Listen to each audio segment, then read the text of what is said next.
aujourd'hui, nous venons encore vers vous pour vous présenter certaines incongruités que nous trouvons dans certaines décisions de justice.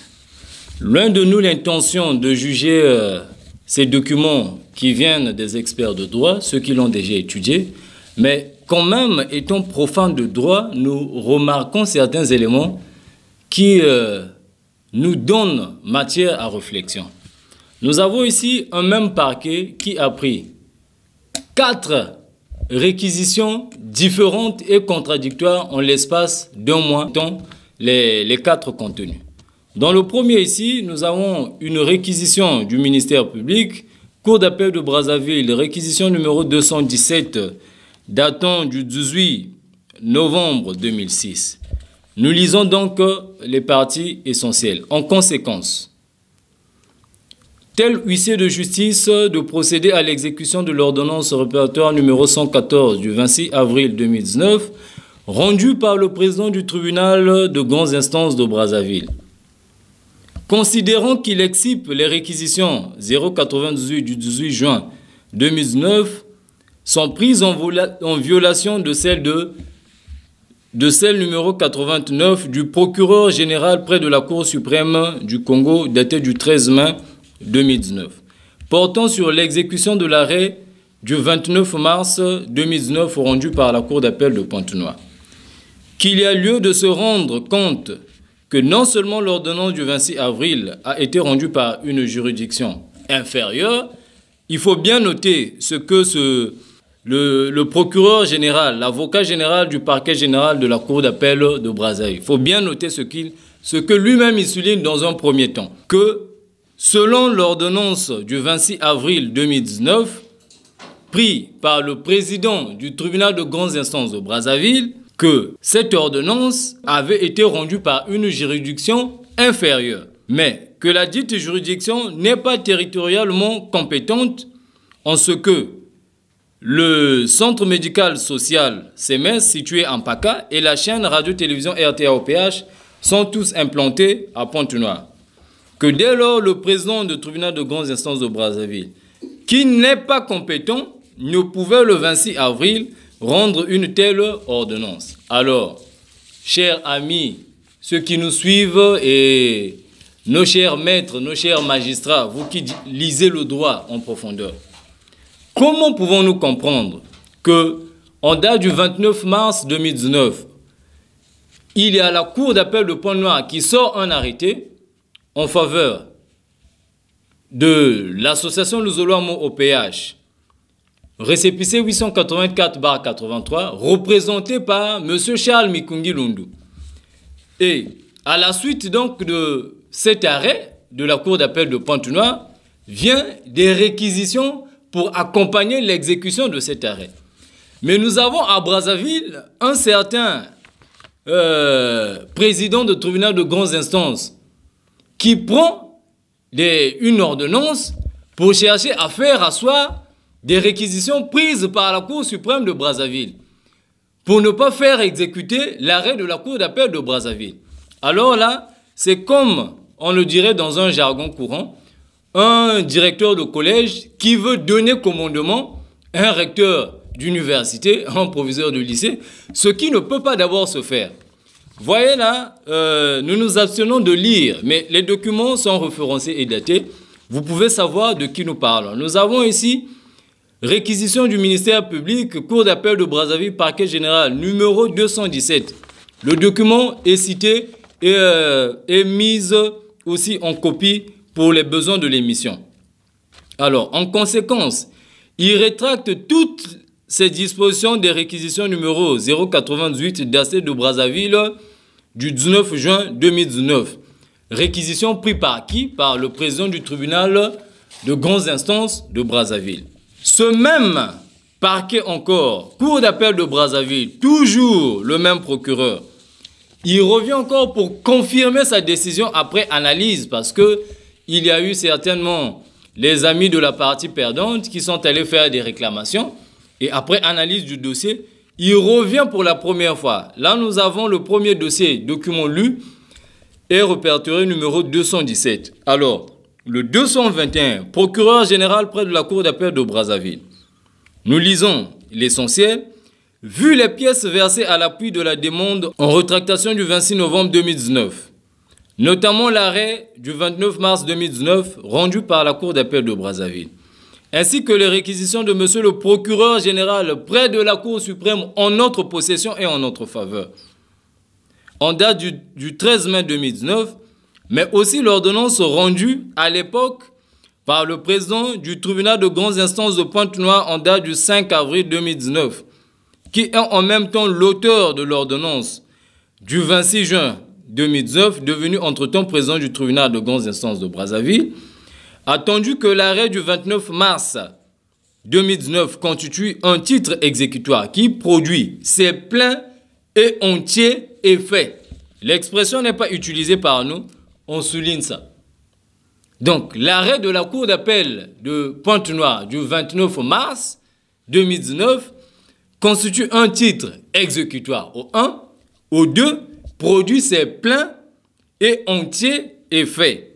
Attendu que la Cour d'appel de Pointe-Noire est une institution supérieure au tribunal de grandes instances qui veut faire des matripas sur le dossier, qui est une juridiction inférieure, que le président du TGI de Brazzaville, qui s'était déjà contredit à travers 2 ordonnances, à savoir celle du 5 juin 2017, qui déclarait Sier Bikindu Bisombolo, 1, irrecevable, pour défaut de qualité d'une part, et celle du 26 juin 2019, lui reconnaissant la qualité d'agir d'autre part, est une juridiction territorialement incompétente.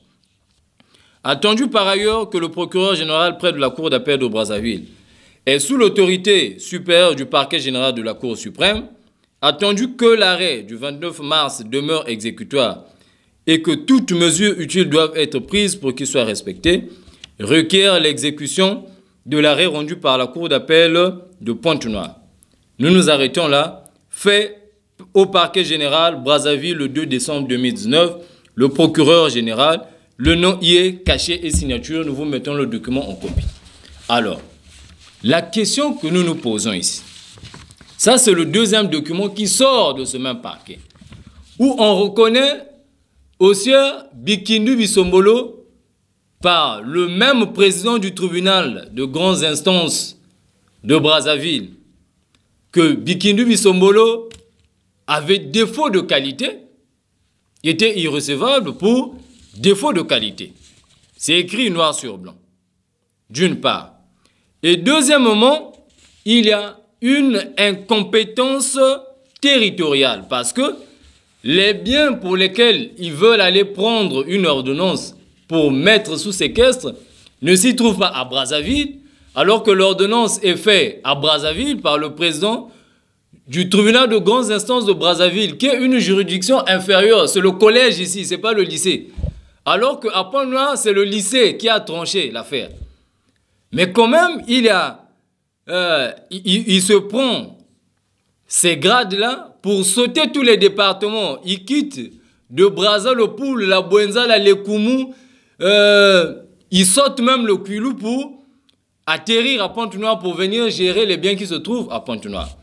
Alors là, ce sont des points qui ont été remarqués par ce brillant parquet général, la Cour d'appel de Brazzaville, par son procureur. Mais dans la suite des dossiers, l'affaire vient changer. Et nous nous posons bien la question, quelles sont les motivations qui font changer la vie de ce procureur-là? C'est la grande question que nous nous posons. Alors, arrivons donc avec une autre décision que nous avons en notre possession ici, celle datant, la deuxième que nous avons lue date du 2 décembre 2019. Alors, arrivons le 18 décembre 2019, 17 jours après, ce même parquet qui autrefois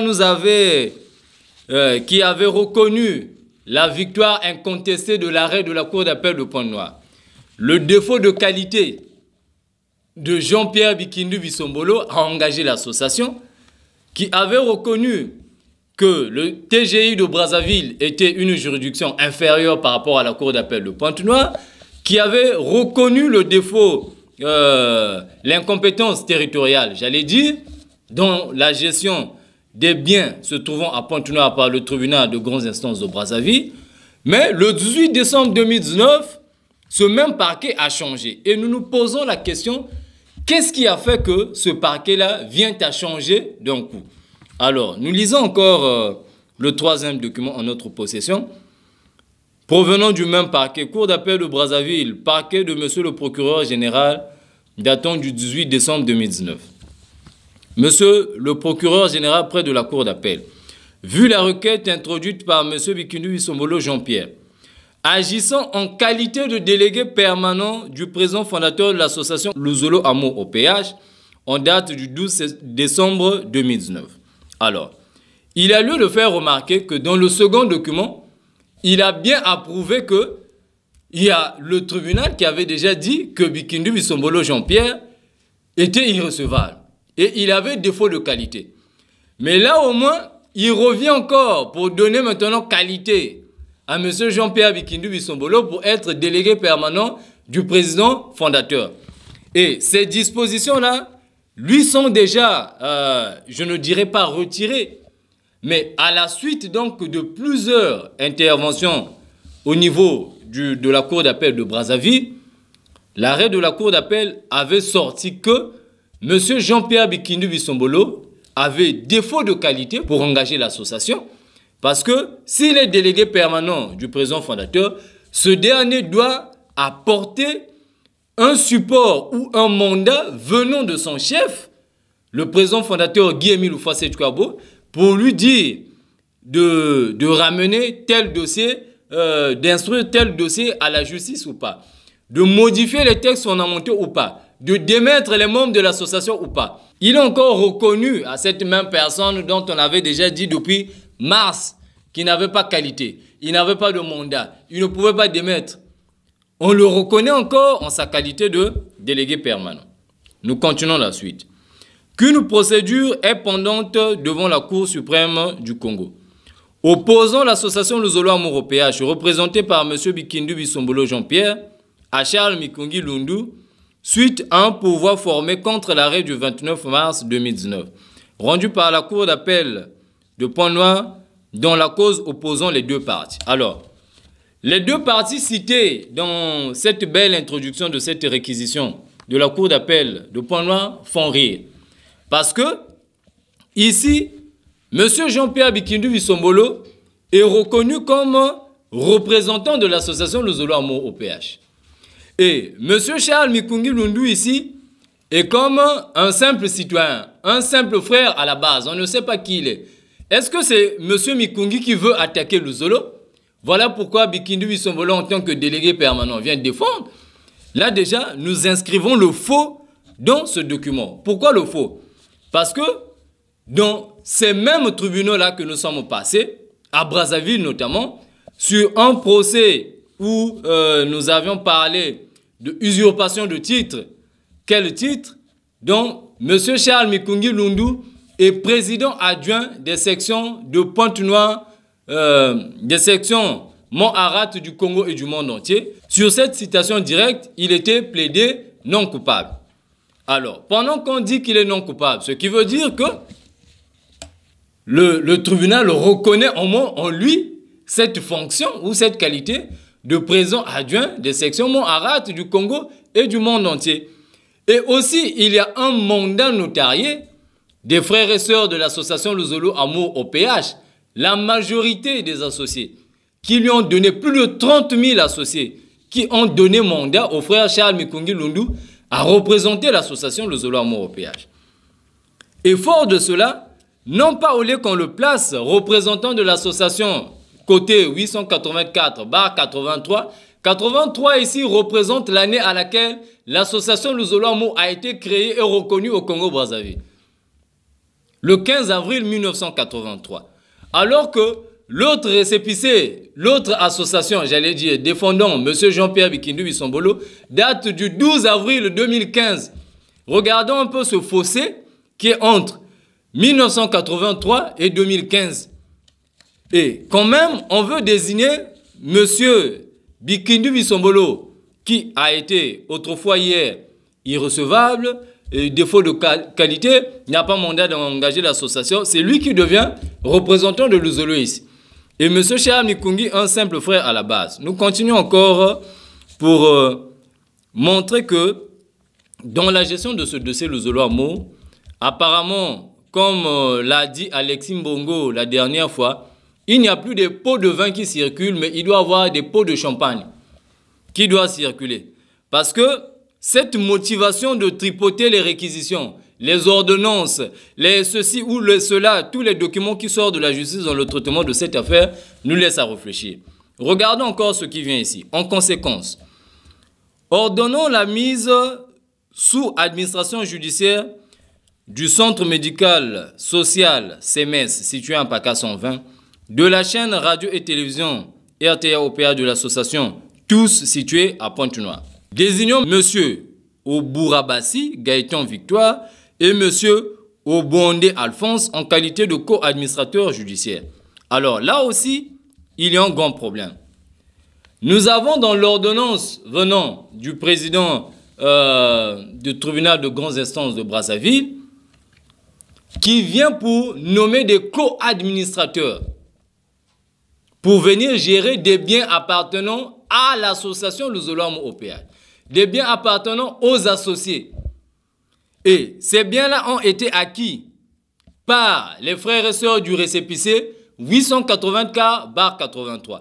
Et on veut venir nous mettre des cofondateurs qui ne sont pas adhérents de Luzolo, qui n'ont jamais prié dans Luzolo. Mais certainement dans nos enquêtes, nous nous rendons compte que ces derniers ont été des responsables de police, des officiers supérieurs de police.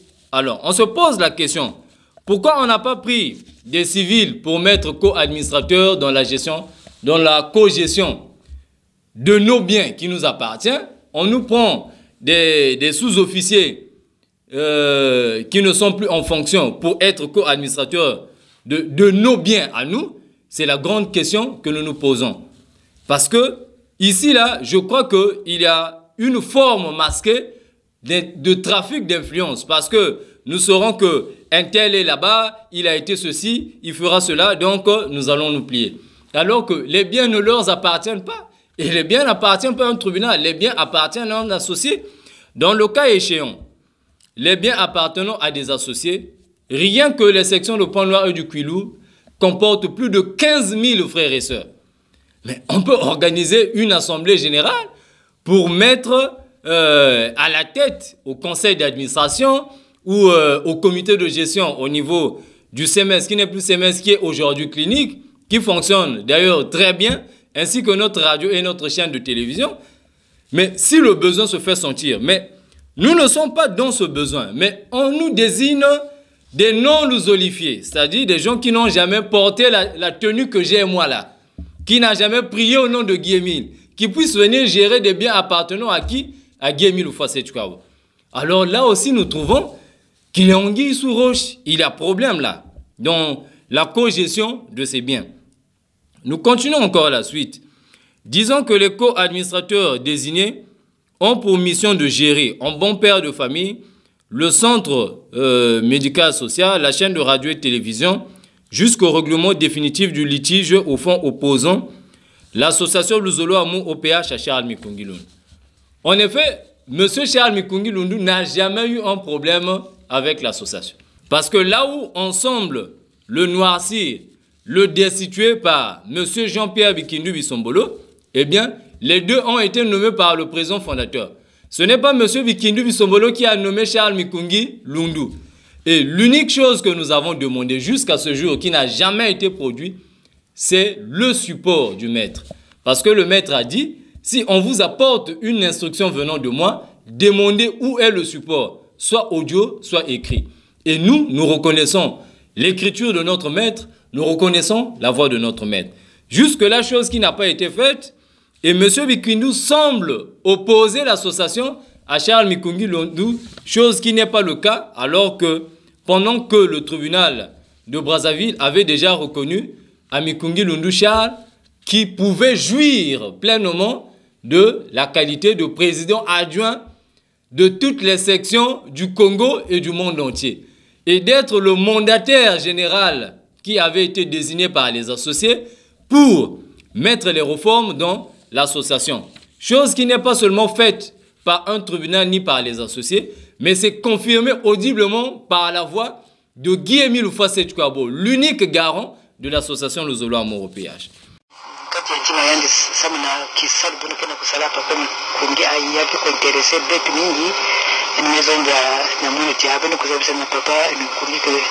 Il fallait un homme comme Papa Mikungi pour que Pointe Noire Rwanda ait tout droit. Donc, elle vous félicite, Papa Mikungi, peu comme mon. Surtout, moi aussi, c'est pas la peine parce que vraiment, malgré tout ce que vous êtes, malgré ce que vous êtes, je voulais dire, vous êtes un gros chef. Il y a l'État congolais, un gros chef militaire, un gros chef. D'avoir responsabilité dans l'hôpital militaire. Un directeur, c'est pas un peu n'importe qui. Mais malgré tout ce que vous avez là, toutes les charges que vous avez, toutes les responsabilités que vous avez, et donc, Nakusala Nyo surtout pour conduire à bon port la cela au péage au niveau de Kouilou, la Pointe Noire et à travers le monde. Là, nous en passons. Les contradictions ont déjà commencé. Que la dite ordonnance a été signifiée à M. Charles Mikungi Lundu. Qu'aucune procédure de rétractation n'a été initiée, en témoignage le certificat de non-dépôt de requête en rétractation. Que cependant, M. Charles Mikungi Lundu a fait preuve de témérité envers le tribunal et a résisté à l'exécution de dite ordonnance. Alors, la question que nous nous posons, ou je me pose individuellement à ce procureur-là, puisqu'il avait déjà dit que ce tribunal était inférieur au mot hiérarchique. Il avait aussi dit dans un second temps que M. Wikindu Wisombolo avait défaut de qualité. Dans un troisième point, il avait clairement mentionné qu'il avait incompétence territoriale. Maintenant, en raison de quoi M. Mikungi devait encore se soumettre de l'exécution venant d'un tribunal de grandes instances de Brazzaville, alors que c'est une instance hiérarchiquement inférieure. Là, nous trouvons que notre responsable, notre cher juriste, lecteur de droit, la cour d'appel, notre procureur là, a une motivation quelconque qui nous pousse à changer de côté. Nous ne savons pas, ou nous n'avons pas les précisions de quoi, mais nous voyons que les textes parlent ici. C'est écrit noir sur blanc et c'est signé de lui. Et nous avançons. Que l'huissier de justice requis pour l'exécution de cette ordonnance, ainsi que les administrateurs désignés par le tribunal ont fait face à des assaillants téméraires et fous de rage, empêchant l'exécution de cette décision de justice. Après menaces verbales, injures publiques et projectiles lancés vers les véhicules des co-administrateurs, un procès verbal de rébellion a été dressé le 13 novembre 2019. Ce sont des choses qui font rire parce que nous avons déjà expliqué qu'on veut prendre un homme membre de votre famille pour venir gérer les biens de votre père alors que tous les fils de votre père sont là, ils sont bel et bien vivants. Donc ça, je crois que c'est à proscrire et vous devez comprendre parce que le tribunal de grandes instances n'avait pas droit de faire ce qu'il avait fait. Et c'était clairement dit dès le départ. Que M. Charles Mikungi Lundu a ensuite saisi M. le procureur près de la cour d'appel une nouvelle fois et a obtenu des réquisitions au fait d'exécution de l'arrêt du 29 mars rendu par la cour d'appel de Pointe-Noire. Alors qu'un pourvoi a été régularisé contre cet arrêt. Alors, je finis par ce deuxième document. Il y a tellement d'incongruités. Pour vous parler du pourvoi en cassation de cet arrêt de la cour d'appel de Pointe-Noire datant du 29 mars. Nous avons des procès qui ont eu lieu au tribunal de grandes instances de Pointe-Noire, qui nous ont conduits, dont nous avons gagné. Déjà, le TGI de Pointe-Noire avait dit que Mikindu Wisombolo avait défaut de qualité. Ce dernier est allé pour faire homologuer les recommandations qu'ils ont eu à faire à l'Oudima, visant à changer les textes fondamentaux de la SLA OPS, les originels, à lui donner force à démettre les membres de l'association. Chose que l'article 12 des statuts de notre association condamne, parce que là, il est clairement dit que le pouvoir de nomination, de démission et de destitution n'incombe qu'au président fondateur, seul à lui, incombe uniquement au président fondateur. Et suivant les résolutions de l'Udima, il a été mentionné que, en cas d'empêchement du président fondateur, que M. Bikindu Bisombolo a pouvoir d'agir en lieu et place de ce dernier. Et donc, c'est ce qui l'a conduit de destituer Charles Mikungi Lundu et tout le bureau coordonnateur de Pont-Noir et du Pilou à Madingu lors de la fête de Pentecôte. Le tribunal, sur cette procédure, avait condamné Jean-Pierre Bikindu Bisombolo pour défaut de qualité. Les affaires ont été portées à la cour d'appel de Pont-Noir. La cour d'appel de Pont-Noir a entériné ce qui avait déjà été dit précédemment, que tu as défaut de qualité, tu n'as pas mandat, tu ne peux pas faire ce que tu es en train de faire. Et enfin, il vient quand même, puisque là-bas il était clairement mentionné dans l'arrêt de cette cour d'appel, que s'il n'y a pas une juridiction hautement supérieure, que cet arrêt restera exécutoire et produira ses pleins et entiers effets. Alors, pour ce faire, le côté de M. Jean-Pierre Bikindu Bisombolo se sont rendus à Brazzaville, où il siège d'ailleurs, à la cour d'appel de Pont-Noir pour faire introduire une requête de cassation de l'arrêt de la cour d'appel de Pont-Noir. Chose curieuse et bizarre qui nous confirme qu'il y a les pots de champagne dans la gestion de ce dossier. La cour d'appel de Pont-Noir, de la cour suprême, j'allais dire, de Brazzaville, a examiné le dossier jugé et arrêté par la cour d'appel de Pont-Noir. De fond en comble, ils n'ont trouvé aucune erreur de jugement sur cet arrêt.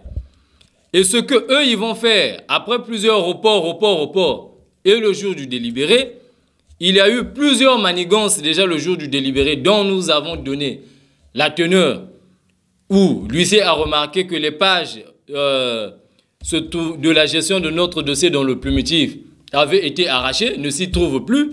Et il y a des mentions quelque part au stylo bleu. Dans le délibéré qui est donné ce jour-là à Brazzaville, on nous dit que la Cour suprême, qui est la plus haute juridiction au Congo-Brazzaville, a cassé l'arrêt de la Cour d'appel de Pont-Noir du 29 mars 2019 selon une requête introduite en 2015. Bon, voyez un peu ce voyage dans le temps. Une requête de cassation ne peut se faire que sur un arrêté qui est d'une date inférieure, c'est-à-dire en arrière. Si l'arrêté avait été, la requête de cassation avait été produite en 2015, ce qui veut dire que l'arrêt qu'on doit casser doit dater soit de 2015, soit de 2014, soit des années inférieures. Mais ici, la requête de cassation est rentrée en 2015, l'association n'a aucun problème de scission. Il n'y a pas d'histoire de tribunal, mais la requête est déjà introduite et il y a mention de l'arrêt à casser. Il y a la précision de l'arrêt à casser du 29 mars 2019. Un voyage dans l'espace de 4 ans, alors là, on a du quoi à se poser des questions. Nous avons introduit une requête pour prouver l'erreur matérielle auprès de la Cour suprême qui nous a brillamment fait honte dans la gestion de ce dossier.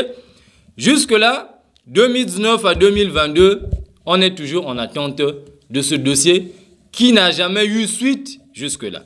Mais quand même, là, c'est encore récupéré que non, voilà, ce dossier dont il préfère, bon, on avait introduit une requête de cassation. Mais c'est une cassation frauduleuse parce qu'il n'y a jamais eu une erreur de jugement dans cet arrêt. Et la Cour suprême de notre République du Congo est rentrée dans cette boue, dans cette magouille. Je ne sais pas s'ils ont reçu aussi, eux, à leur tour aussi, un champagne pour rentrer, donc pour soutenir le côté adverse qui perd à tout moment. Donc, face à ces éléments, nous disons et nous interpellons une fois de plus les responsables de nos cours judiciaires. Nous disons que le traitement du dossier Luzolo, nous avons tous ces documents qu'on peut vous apporter. Peut-être qu'ils sont truqués, peut-être qu'ils ont été signés par ma modeste personne ou par une personne tierce, n'étant pas des leurs. On va vous apporter les originaux de ces documents-là que nous avons. Et vous allez trouver que, vraiment en tout cas, il y a des crabes sous roche. Et pour finir, je viens sur cette dernière réquisition. La précédente n'a pas suffi, il fallait encore une deuxième, qui est encore pleine d'erreurs, d'embûches et d'épines. Donc, nous vous faisons lire quelques parties. Il revient encore. Là, on a quitté ici, dans celle du 18 décembre, nous allons ici vers la 219. Monsieur le procureur général près de la cour d'appel de Brazzaville, réquisition.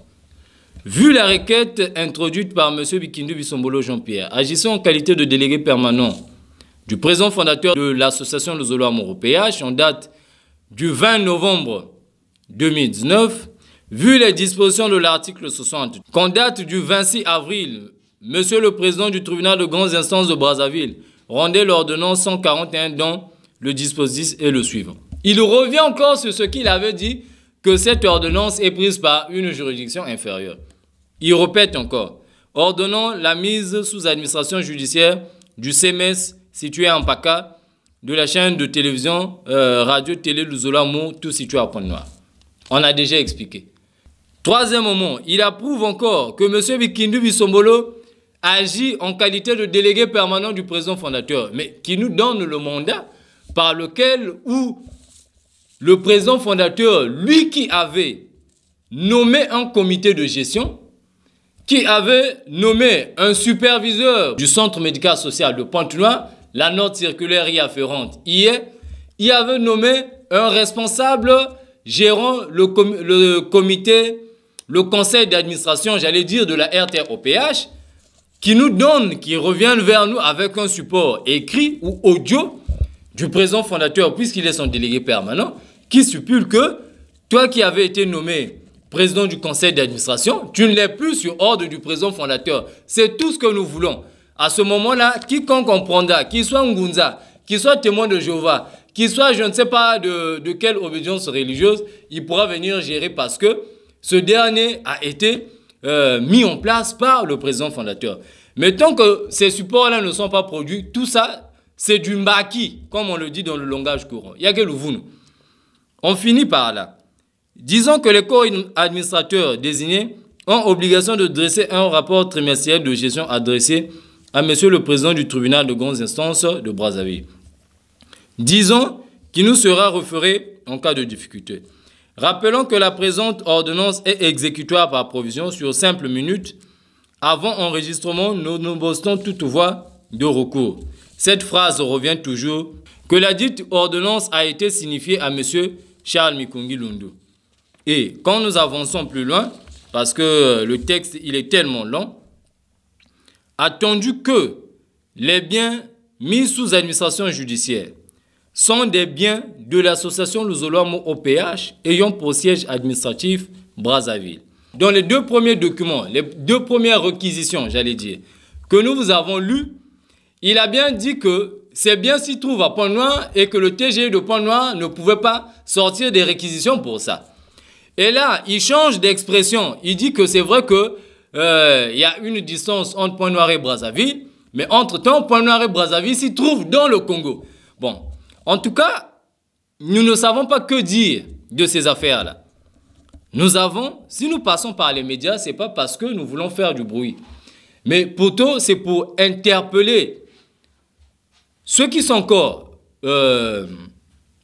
plus élevés à l'inspection judiciaire ou, je ne sais pas, aux membres du gouvernement, qu'il y a des dossiers qui sont très mal gérés au niveau de nos tribunaux. Que ce soit au TGI, que ce soit dans les cours d'appel, que ce soit même à la Cour suprême dont nous avons la ferme conviction que lorsque l'affaire est là-bas, il y a des doyens en matière juridique, il y a des gens qui ont beaucoup étudié le droit, qui peuvent faire lecture du droit conformément tel qu'ils ont étudié ça, je ne sais pas dans quel pays. La dernière question pour finir que je me pose, qu'est-ce qui lui a motivé de prendre d'abord deux réquisitions en notre faveur, en faisant lecture et force à l'arrêt de la Cour d'appel et aux réquisitions de la Cour suprême qui donnait force à l'arrêt de la Cour d'appel que nous avions eu le 29 mars 2019. Qu'est-ce qui a motivé ce procureur-là de prendre encore 2 réquisitions contradictoires pour enlever l'incompétence territoriale, pour enlever l'incompétence de niveau hiérarchique qu'il y a, pour enlever toutes ces barrières-là que M. Bikindu Bisombolo avait défaut de qualité, avait. Tout ce qui a été cité précédemment là, qu'est-ce qui lui a motivé pour qu'il change de position? Tel est le grand problème qui nous emmène aujourd'hui. Donc, les dossiers sont tellement grands, mais nous reviendrons au fur et à mesure vers vous pour vous prouver que dans la gestion de cette affaire, non pas seulement qu'il y a du flou, mais il y a aussi du faux envers certaines personnes qui jugent ce dossier-là.